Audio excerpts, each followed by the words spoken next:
राजस्थान के भैरवनाथ धाम में चल रहा साधु संतों का आंदोलन अब केवल स्थानीय विरोध तक सीमित नहीं रह गया। यह आंदोलन धीरे धीरे आस्था, राजनीति और विकास के टकराव का बड़ा प्रतीक बनता जा रहा है।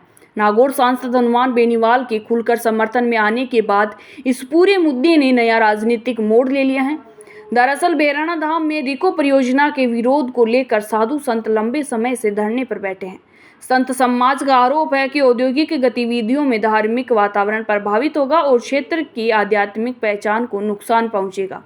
यही वजह है कि संत लगातार आंदोलन कर रहे हैं। खास बात तो यह है कि भीषण गर्मी और 45 डिग्री तापमान के बावजूद आंदोलन जारी है और कई संत अग्नि तप कर विरोध जता रहे हैं। अब सवाल यह उठता है कि आखिर यह आंदोलन इतना बड़ा क्यों बनता जा रहा है। इसकी सबसे बड़ी वजह है आस्था से जुड़ा भावनात्मक मुद्दा। राजस्थान में धार्मिक स्थलों और संत समाज का सामाजिक प्रभाव काफी मजबूत माना जाता है। ऐसे में जब संत समाज किसी मुद्दे पर खुलकर सामने आता है तो उसका असर सीधे जनता और राजनीति दोनों पर ही दिखाई देता है। इसी बीच हनुमान बेनीवाल का आंदोलन में उतरना राजनीतिक रूप से बेहद अहम माना जा रहा है। बेनीवाल ने 27 मई को भैरवनाथ धाम पहुंचने और जयपुर कूच का ऐलान किया है।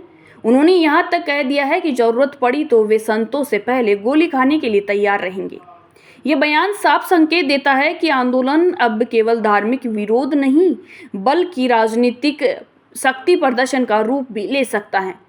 वहीं विश्लेषकों के माने तो बेनीवाल इस मुद्दे के जरिए ग्रामीण और धार्मिक वर्ग के बीच अपनी पकड़ मजबूत करने की कोशिश कर रहे हैं। वहीं सरकार के सामने अब दोहरी चुनौती है। एक तरफ औद्योगिक विकास और निवेश का सवाल है तो दूसरी तरफ संत समाज की नाराजगी और जन भावनाएं हैं।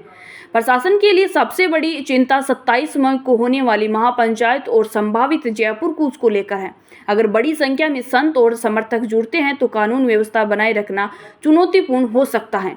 यही कारण है कि प्रशासन पहले से सुरक्षा व्यवस्था को मजबूत करने में जुट गया है। कुल मिलाकर भैरवनाथ धाम आंदोलन आने वाले दिनों में राजस्थान की राजनीति और प्रशासन दोनों के लिए बड़ी परीक्षा साबित हो सकता है। अब देखना होगा कि सरकार बातचीत का रास्ता निकालती है या यह आंदोलन और ज्यादा उग्र रूप लेता है। संत समाज अब दूसरे राज्यों के साधु संतों से भी आंदोलन में शामिल होने की अपील कर रहा है। माना जा रहा है कि 27 मई को भैरवनाथ धाम में बड़ी संख्या में संत और समर्थक आरएलपी कार्यकर्ता जुड़ सकते हैं। वहीं प्रशासन भी पूरे घटनाक्रम पर नजर बनाए हुए हैं और सुरक्षा व्यवस्था को लेकर तैयारियां तेज कर दी गई हैं।